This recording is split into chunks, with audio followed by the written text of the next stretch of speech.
Train the muscles, not the joints.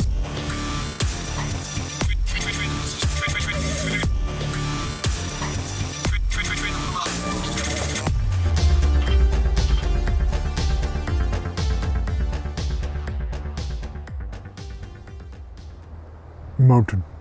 Welcome back to Natural Glam Bodybuilding, and today I'm going to talk to you a little bit about simplifying your training, at least especially when you're beginning or if you are confused about what is right for your body. Sometimes it's good to be simple, right? Simple-minded. That should be easy for bodybuilders to master. Okay? So one thing that comes up all the time is people are like, how do you know how many sets you should do, or how do you know how much reps you should do, or how do you know, and it's a typical question, right? And a lot of times you know just through experimentation over and over again over years and years and years. But sometimes you can shorten this path just by experimenting with one variable at a time. And so starting simple is a great way to do this.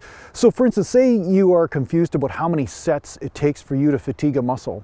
One thing you could do is just do one exercise for one body part and see how many sets it takes with, like, say, a given 1.5 minutes to 3 minutes in between sets, to where you start to lose a lot of reps, or where you start to notice that the reps just suddenly drop off, where the muscle's not necessarily firing. It seems like it's absolutely totally fatigued. And you'll get an idea of what your set threshold is for that body part. And then in the successive days, you see how long it takes you to recover. How long does it take that body part to recover as far as soreness and absolute devastation, right? Sometimes, say you do 20, 30 sets for a body part, you go crazy, right? You do the super high volume or whatever, or maybe it's 10 sets, maybe it's 12 sets, whatever it is that you notice that is your threshold. And then you start to notice that after 2, 3, 4 days, the muscle is totally recovered. Some of you may notice that it's longer than that. Some of you may notice that it's shorter than that, but that's going to give you a good understanding of your set threshold, or at least an idea of how many sets you can do as far as the maximum amount of volume for a body part. Now, from that set point, you know how many days you need to recover if you do the maximum amount of sets. So then, just through logic, by lowering the amount of sets, you may need less recovery, and therefore you could do a higher frequency type of program if you find that your body responds well to high frequency type training, or if that's your preference, right? That's what you get motivated to do, because motivation plays a huge role in what type of results you're going to get. If you're not motivated to work out, if you're not motivated to get under the weight, then you're not going to do it, and therefore you're going to get less results as well. So that's another factor that I think a lot of people miss the mark with, especially when they're beginning, because they're trying to do everything perfect, but they're not thinking about what makes this fun. So if you can find what makes training fun to you, then you're going to have a lot more results in the long run. And yeah, fun is different than obsessive compulsive, right? So when you're obsessive compulsive, usually that's when you start to become unconscious or unaware of things that you probably shouldn't be doing, because your body's giving you some signals and telling you, hey, this is actually hurting me in the wrong way. So simplifying the variables can be a great way to understand, what your body likes and what it doesn't like.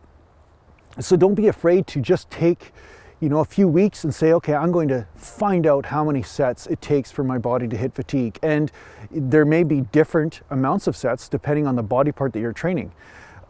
There might be a different threshold, because I notice when I squat, I have a different threshold of absolute fatigue, because there's a lot more body parts and a lot more energy that comes into play.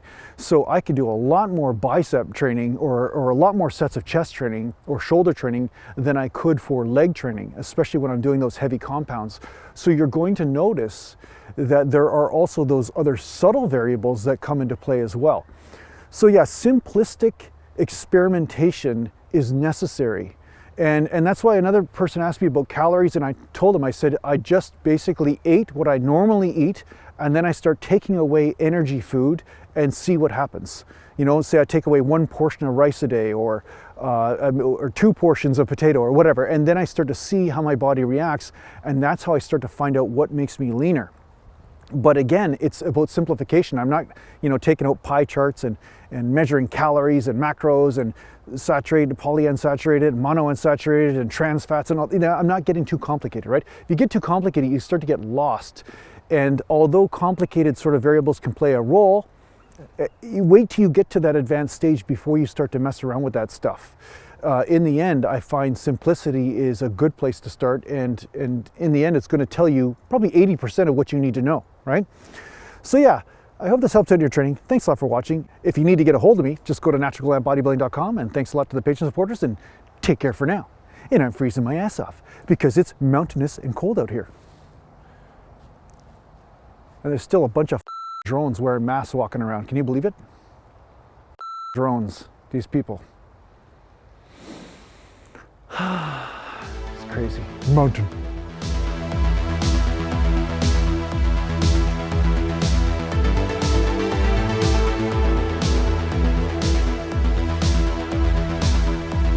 Natural land.